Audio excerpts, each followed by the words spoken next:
Doctor ortho Ayurvedic oil and capsule, अब दर्द भी घुटने टेकेगा।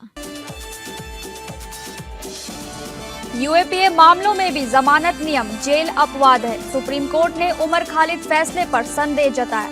कहा यूएपीए मामलों में कम सजा दर, 98% ट्रायल बरी होकर खत्म।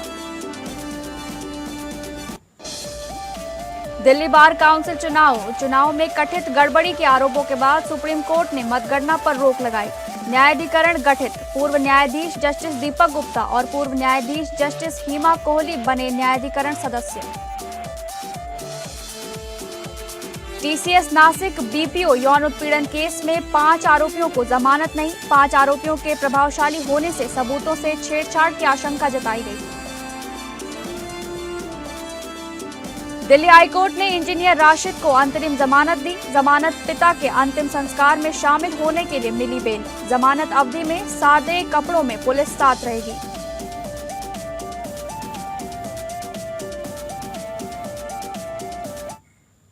नमस्कार, मैं हूं आपके साथ शालिनी राणा। अपने लोकप्रिय कानूनी प्रोग्राम लीगल हेल्पलाइन में आपका स्वागत है। इसमें हमारे कानूनी विशेषज्ञ रोजमर्रा की जिंदगी की समस्याओं से जुड़े कानूनी मसलों पर आपकी शंकाओं का समाधान करते हैं। आप भी इस प्रोग्राम से जुड़ सकते हैं और फोन करके कानूनी राय ले सकते हैं। तो आज हम आपको ट्रेड यूनियन से जुड़ी कानूनी जानकारी देंगे। ट्रेड यूनियन से जुड़े तमाम पहलुओं की ज़्यादा जानकारी देंगे हमारे आज के कानूनी विशेषज्ञ अधिवक्ता परमानंद पांडे जी। परमानंद पांडे जी, आपका बहुत बहुत स्वागत है लीगल हेल्पलाइन में। तो दर्शकों, अगर आपका इस मसले से जुड़ा कोई सवाल है तो आप फोन करके राय ले सकते हैं। हमारे फोन नंबर्स हैं 0120612793 हमारा दूसरा फोन नंबर है 0120612793। वापस चलेंगे हमारे आज के कानूनी विशेषज्ञ अधिवक्ता परमानंद पांडे जी के पास और आपसे जानना चाहेंगे सर कि ट्रेड यूनियन एक्ट का मुख्य उद्देश्य क्या है। शालिनी जी, ट्रेड यूनियन एक्ट जो भारत में बना है जी, वो 1926 का है, माने अंग्रेजों के समय का बना हुआ है जी। और ये आप जान लीजिए कि 1926 में जब ये एक्ट बना तो उसके पीछे कारण रहे होंगे कि ट्रेड यूनियन के सारे मसले जो आते रहे होंगे। वर्कर्स का एक्सप्लॉयटेशन तो आज भी चल रहा है, तब भी चलता था और आज भी चल रहा है जी। लेकिन तब अंग्रेजों के समय में बहुत कम चलता था। आज भी कई जगह पर वर्कर्स को जितनी सैलरी मिलनी चाहिए उतनी सैलरी नहीं मिलती है और आपने देखा होगा कि अभी नोएडा और गुड़गांव में अनऑर्गेनाइज्ड सेक्टर के वर्कर्स जो हैं उनके आंदोलन चल पड़े हैं जी। तो ये ढंग की स्थिति से ट्रेड यूनियन एक्ट बनाया गया था कि जो ट्रेड यूनियन एक्ट में शामिल होने वाले वर्कर्स हैं उनको पूरा अधिकार दे दिया जाए कि वो अपनी सुरक्षा के लिए, आत्मरक्षा के लिए और एक्सप्लॉयटेशन से बचने के लिए ट्रेड यूनियन बनाए। तो ट्रेड यूनियन एक्ट का मुख्य उद्देश्य यही है कि आप ट्रेड यूनियन को बनाएं, श्रमिक संघ को बनाएं और अपनी मांग को कलेक्टिव बार्गेनिंग के लिए और अपने जमीन मांग के लिए आप एम्प्लॉयर के सामने पेश हो, तो जिससे आपकी मांगों पर सीधे सीधे विचार किया जा सके। अब ट्रेड यूनियन एक्ट का देख लीजिए, ऐसी स्थिति है कि अगर आप नहीं ठीक से इसको मानते हैं कि ट्रेड यूनियन बना दी गई और मान नहीं रहे हैं तो इसके लिए भी बहुत ही क्या स्थिति बनाई गई है कि डूज एंड डू नॉट्स बनाए गए हैं कि आप ये काम कर सकते हैं और ये काम आप नहीं कर सकते हैं। इसको देखने के लिए आपको क्या करना होगा और कैसे रोकना होगा इस चीजों को, ये उसमें ट्रेड यूनियन एक्ट में दिया गया है। ट्रेड यूनियन एक्ट मान लीजिए आप, जो इंडस्ट्रियल डिस्प्यूट्स एक्ट आया था वो 1947 का आया था, लेकिन आप ये देख लीजिए कि 21 साल पहले 1926 में इसको एक्ट को बनाया गया और जब आप दुनिया में तमाम जगहों पर कहीं भी ट्रेड यूनियन की एक्टिविटीज नहीं चलती थी तब ये भारत में बनाया गया था, ऐसी स्थिति थी। तो इसका मतलब यह है कि अंग्रेजों ने भी इस चीज को समझा था कि मजदूरों का एक्सप्लॉयटेशन, उनका शोषण होता है तमाम बड़े लोगों के द्वारा, जो एम्प्लॉयर लोग होते हैं, जो नियोक्ता लोग होते हैं, उनके माध्यम से होता है। तो इसी को रोकने के लिए खास तौर पर उनका शोषण न होने पाए, इसके लिए ही इसको बनाया गया था। एक चीज और भी बता दूं कि इंटरनेशनल लेबर ऑर्गेनाइजेशन जो बना था, इंटरनेशनल ऑर्गेनाइजेशन की लेबर ऑर्गेनाइजेशन के बाद ही भारत में ट्रेड यूनियन एक्ट बना। इंटरनेशनल ऑर्गेनाइजेशन लेबर ऑर्गेनाइजेशन जो बना था आईएलओ के तुरंत बाद ये भारत में ट्रेड यूनियन एक्ट बनाया गया। इस नाते आप ये मान सकते हैं कि पूरी दुनिया में जहां भी बना है ट्रेड यूनियन एक्ट बना है वो भारत उनमें अग्रणी रहा है। भारत की ये स्थिति है। जी सर, आगे मैं आपसे जानना चाहूंगी कि ट्रेड यूनियन को पंजीकृत करने के लिए क्या आवश्यकताएं हैं? देखिए, आप ट्रेड यूनियन एक्ट में तो यहाँ पंजीकरण अगर आप नहीं कराते हैं तो कई सुविधाएं आपको नहीं मिलती। इस नाते आपको पंजीकृत कराना, हम कहते हैं आवश्यक, अनिवार्य तो नहीं है, लेकिन आपको ये एक तरह से मान के चलिए, अनिवार्य तो नहीं है लेकिन आवश्यक है। आवश्यक इसलिए है कि अगर आप ट्रेड यूनियन एक्ट में रजिस्टर्ड नहीं है तो एम्प्लॉयर को ये कैसे पता चलेगा कि हम किससे बात करें, किससे ना बात करें। लेकिन ट्रेड यूनियन वहां पर अगर रजिस्टर्ड होती है तो ट्रेड यूनियन के पदाधिकारियों को वो बातचीत के लिए बुला सकते हैं। इसके लिए आवश्यक क्या है? रजिस्ट्रेशन के लिए आवश्यक है कि अगर आप किसी प्लांट लेवल यूनियन में बनाते हैं ट्रेड यूनियन को तो 7 लोगों का होना आवश्यक है। 7 लोगों के बारे में जानकारी होनी चाहिए, वो किस विभाग में काम करते हैं, कौन से काम करते हैं, उनमें से कौन अध्यक्ष होगा, कौन पदाधिकारी बनेगा, ट्रेजरर बनेगा, कौन सेक्रेटरी बनेगा, कितने एग्जीक्यूटिव मेंबर होंगे, ये सारी चीजें देनी पड़ती हैं, तब जाकर के आप ट्रेड यूनियन को रजिस्टर करा सकते हैं। और ट्रेड यूनियन रजिस्टर कराने के लिए सबसे जरूरी चीज ये है कि अगर कई बार ऐसा होता है कि मान लीजिए मैं तो ट्रेड यूनियन का निकाला हुआ व्यक्ति हूँ, भुगता हुआ व्यक्ति हूँ, तब उसके बाद वकालत के पेशे में है। इस नाते मैं आपको बता रहा हूँ कि ट्रेड यूनियन में अगर आप हैं तो वहां पर आप चाहते हैं कि कोई कुछ बाहरी लोग आ जाएं। बाहरी लोगों के बारे में क्यों होता रखा जाता है कि हम अगर मान लीजिए जहां पर काम करते हैं और वही के लोग उसमें शामिल रहते हैं तो जो मालिक होता है, जो एम्प्लॉयर होता है, जो आपको नियुक्ति देता है, वो आपको डरा धमका सकता है। तो इसीलिए कुछ बाहरी लोगों को भी ट्रेड यूनियन एक्ट में प्रोवाइडेड है, ये दिया हुआ है कि 50% लोग अनऑर्गेनाइज सेक्टर में बाहर के लोग आ सकते हैं। लेकिन अगर किसी ऐसे जो अनऑर्गेनाइज सेक्टर नहीं, जो ऑर्गेनाइज सेक्टर है, उसमें 33% लोग बाहरी हो सकते हैं जो कि नियोक्ता के साथ ठीक से बातचीत कर सकते हैं। तो एक चीज, ये दूसरी चीज ये हो गई है कि उसमें 15 वर्ष से कम कोई व्यक्ति नहीं होना चाहिए। पहले तो अब 18 साल कर दिया गया है, लेकिन पहले 15 साल से कम लोगों को नहीं देखा जा सकता था। अभी भी बहुत सारे, जैसे आप देखते होंगे कि बहुत जगहों पर काम करने वाले बच्चे जो हैं वो अब 15 से 17, 16, 17, 18 साल की लड़कियां, 18 साल के लड़के होते हैं। तो इन सारी चीजों का उनका एक्सप्लॉयटेशन ना होने पाए, इसको रोकने के लिए सबसे जरूरी चीज है कि वो 18 साल के हों, वो इस चीज को समझे कि किस लिए वो ट्रेड यूनियन बना रहे हैं, और ट्रेड यूनियन बनाते हुए उस चीज पर ध्यान रखा जाना चाहिए कि ये लोग जो आ रहे हैं इनको कुछ उत्तरदायित्व दिया जाएगा, कुछ इनको अधिकार भी मिलेंगे, जिन अधिकारों का पालन करते हुए वो अपने साथ आने वाले लोगों को उनके हितों की रक्षा कर सकेंगे। ये जरूरी है। जी सर, आगे मैं आपसे जानना चाहूंगी कि ट्रेड यूनियन के पंजीकरण के लिए आवेदन प्रक्रिया क्या है?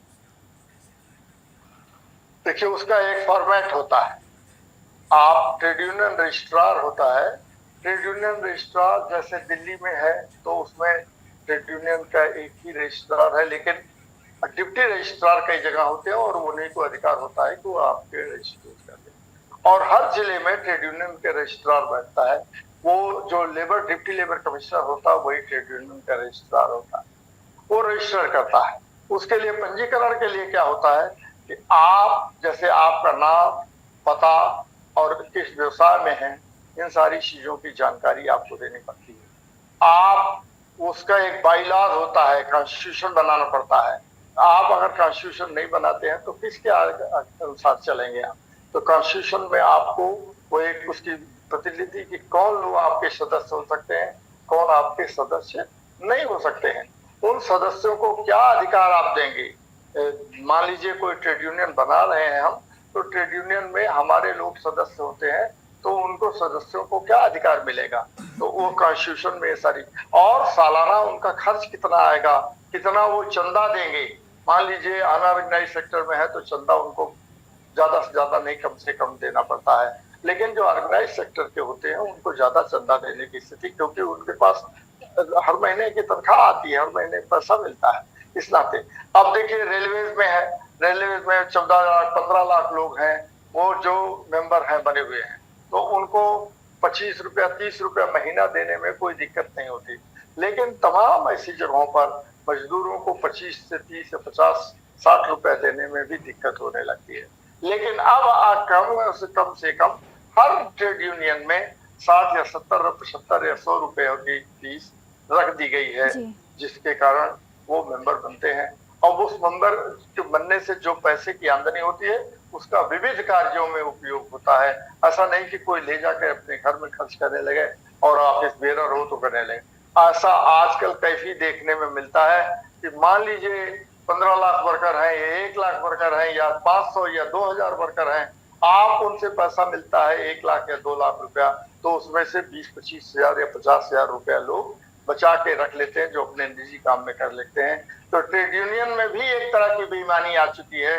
वो उस बेईमानी को रोकने के लिए तमाम सदस्यों को, जो उसके एक्टिव सदस्य होते हैं, उनको सतर्क रहने की जरूरत होती है, खास तौर पर जो एग्जीक्यूटिव मेंबर होते हैं और ऑफिस बेरर के लोग। तो सर आगे हम आपसे जानना चाहेंगे कि ट्रेड यूनियन के नियमों में क्या प्रावधान होने चाहिए? ट्रेड यूनियन के नियमों में जो प्रावधान है अभी वर्तमान में, जैसे आपको अपनी लिस्ट दे रहे हैं, बाइलाज बना रहे हैं, ये सारी चीजों को दे रहे हैं, और इसके बाद आपको उसका एक रजिस्टर्ड ऑफिस होता है। मान लीजिए कोई रजिस्टर्ड ऑफिस अगर नहीं हुआ तो कहाँ लोग जाएंगे, तो एक रजिस्टर्ड ऑफिस आपको कराना पड़ता है। तो ये सारी चीजें तो हैं, लेकिन कुछ इसमें प्रावधान नए आने जरूरी होते हैं, जिससे कि आपको देखिए हर साल आपको एनुअल रिटर्न फाइल करना पड़ता है कि हमारे पास मान लीजिए 2 लाख रुपए या 5 लाख रुपए साल में आ जाते हैं, तो हमने किस आधार पर कितना पैसा खर्च किया है, ये सारी चीज इसका। लेकिन सबसे ज्यादा इसमें जरूरी है कि इसमें जागरूकता फैलाने की जरूरत है। जो पैसा आता है, पैसे को आपको कई बार उनके प्रशिक्षण पर भी खर्च करने का अधिकार होता है, लेकिन जैसे मान लीजिए हमारा ट्रेड यूनियन का कोई सदस्य है, तो उसका मुकदमा हो गया, कोर्ट में चल रहा है, वो नौकरी से यूं ही निकाल दिया गया है, उसके पास कोई और साधन नहीं है, तो ट्रेड यूनियन का कर्तव्य होता है कि वो उसके मुकदमे को ठीक से लड़े और देखे, अपने वो लोगों को ले आए और बताए कि देखिए इस व्यक्ति को नौकरी से गलत तरीके से निकाल दिया गया है, या मान लीजिए उसको नौकरी से हटा दिया गया है, उसका प्रोविडेंट फंड नहीं दिया गया है, उसकी ग्रेच्युटी नहीं दी गई है, तो उस कार्य के लिए ट्रेड यूनियन के लोग जो है, ट्रेड यूनियन का काम होता है कि उसकी लड़ाई को लड़े। तो कई बार तो हम देखते हैं कि ट्रेड यूनियन के लोग ठीक से काम करते हैं कई जगहों पर, लेकिन कई स्थानों पर ट्रेड यूनियन अपने चीजों को सही ढंग से नहीं करती। इस नाते जरूरी ये होता है कि इसका ऐसा प्रावधान बना दिया जाए कि ट्रेड यूनियन का काम ये होना चाहिए कि जो विक्टिम है, जो परेशान है, जिसके साथ अन्याय और उसका शोषण हुआ है, उसको सही ढंग से प्रतिरक्षा कर सके, ये ट्रेड यूनियन का काम होना चाहिए। जी, आगे मैं आपसे जानना चाहूंगी कि ट्रेड यूनियन के निधि का उपयोग किन उद्देश्यों के लिए किया जा सकता है? देखिए निधि के बारे में तो जैसे अभी हमने कहा, मान लीजिए आपको ट्रेड यूनियन की एक्टिविटीज के लिए 5 लाख 10 लाख 15 लाख 20 लाख रुपया है, तो पूरी दुनिया में तमाम जगहों पर ऐसा काम होता है कि वो आपको ट्रेड यूनियन को ट्रेनिंग के लिए करते भेजते हैं। जैसे मैं आपको ज्यादा इसमें कोई श्लाघा की बात नहीं है, 2-3 जगहों पर विदेश में मुझे जाने का मौका मिला है ट्रेड यूनियन की तरफ से ही, और उस जाने आने का खर्च जो है वो ट्रेड यूनियन ने, हमारी ट्रेड यूनियन जिसका मैं सदस्य रहा हूँ, उन्होंने मुझे दिया है कि आप जाइए और वहां से आइए और उसके बारे में आप जानकारी दीजिए कि किस ढंग से हम अपने ट्रेड यूनियन को मजबूत कर सकते हैं। यहाँ पर क्या होता है कि ट्रेड यूनियन को मजबूत करने की स्थिति में, अब आपका मान लीजिए हमारे यहाँ कोई एम्प्लॉय परेशान किया गया, और आम तौर पर ये देख लीजिए, आप कभी भी कहीं भी किसी भी ट्रेड यूनियन में चले जाइए, किसी भी संस्थान में चले जाइए, जो एम्प्लॉयर होता है वो एम्प्लॉई को परेशान करता ही है। तो परेशानी से बचने के लिए आप ट्रेड यूनियन में जाएंगे, और ट्रेड यूनियन के लोग अगर इस चीज को ध्यान नहीं रखते हैं तो क्या करेंगे? तो ये तो इसका मतलब है कि ट्रेड यूनियन अपने कर्तव्यों से विमुख हो गई है। तो इसीलिए होता है कि ट्रेड यूनियन में जो निधि मिलती है उस निधि का सही ढंग से उपयोग होना चाहिए। अगर मान लीजिए वो बेरोजगार हो गया है, अगर उसको नौकरी में नहीं रखा गया है, तो क्या परिवार के लोग कैसे उसके जीवन यापन करेंगे? उसके घर में बच्चों की पढ़ाई है, उसकी पत्नी गृहिणी है, कुछ नहीं कर सकती घर में। तो ऐसी स्थिति में ट्रेड यूनियन को भी उसके समर्थन के लिए, उसकी मदद के लिए आगे आना चाहिए। और नहीं कुछ तो जितना उसको वेतन मिलता रहा है, कम से कम वेतन का कुछ हिस्सा उसको मिलना चाहिए, जिससे वो अपने घर परिवार को चला सके और संघर्ष में आपके साथ साथ दे सके। इसी नाते सबसे जरूरी चीज है निधि, और निधि का उपयोग ठीक ढंग से होना चाहिए। जी, आगे आपसे समझना चाहेंगे कि ट्रेड यूनियन के सदस्यों के अधिकार क्या हैं? देखिए, मेन सदस्यों का अधिकार क्या है? तो जो मान लीजिए हम ट्रेड यूनियन के सदस्य हैं, तो हमको सबसे बड़ा अधिकार तो ये मिल जाता है कि कोई चुनाव होता है, उस चुनाव में हम भाग ले सकते हैं। हमको चुनाव में भाग, अगर हम मान लीजिए चुनाव में भाग ही नहीं ले सकते तो हम ट्रेड यूनियन में रहने का क्या फायदा? और हमको सबसे जरूरी चीज है कि अगर हम ट्रेड यूनियन में रहते हैं तो हमको ये प्रोत्साहन मिलता है कि हम वहां पर कोई सवाल उठा सकते हैं। दूसरी चीज ये है कि किस ढंग से ट्रेड यूनियन को चलाया जाना चाहिए कि ज्यादा से ज्यादा लाभ हमारे सदस्यों को मिल सके और हम उनके हितों की रक्षा कर सकें। तो ये 3-4 फायदे मुख्य रूप से होते हैं। अगर हम नहीं उनको उठा सकते हैं तो क्या जरूरी है कि हम ट्रेड यूनियन में बने रहें? तो हम अगर सदस्य हैं तो हम उनके सवाल को उठा सकें, और हम जो ट्रेड यूनियन के पदाधिकारी लोग हैं उनसे सवाल पूछ सकते हैं कि आपने किस ढंग से क्या काम किया है, बोनस हमको कितना दिया गया है, ग्रेजुटी किस ढंग से दी जा रही है, छुट्टियां हमारी कितनी आ रही हैं, और छुट्टियों का रेट क्या हो रहा है, मिनिमम वेजेस एक्ट कहाँ पर लागू किया जा रहा है, कहाँ पर नहीं लागू किया जा रहा है, अगर वेज बोर्ड बना है तो वेज बोर्ड के लिए कहाँ पर ठीक से लागू हुआ है, क्यों नहीं लागू हुआ है, और वेज बोर्ड अगर लागू नहीं हुआ है तो उसके लिए आप लोगों ने क्या काम किया है। ये आम सदस्य का अधिकार होता है जो उन सवालों को पूछे और ट्रेड यूनियन को बेहतर बनाने के लिए काम करे। जी, परमानंद पांडे जी, आपका बहुत बहुत शुक्रिया हमारे दर्शकों तक ट्रेड यूनियन से जुड़ी तमाम जानकारी साझा करने के लिए। फिलहाल लीगल हेल्पलाइन में बस इतना ही। नमस्कार।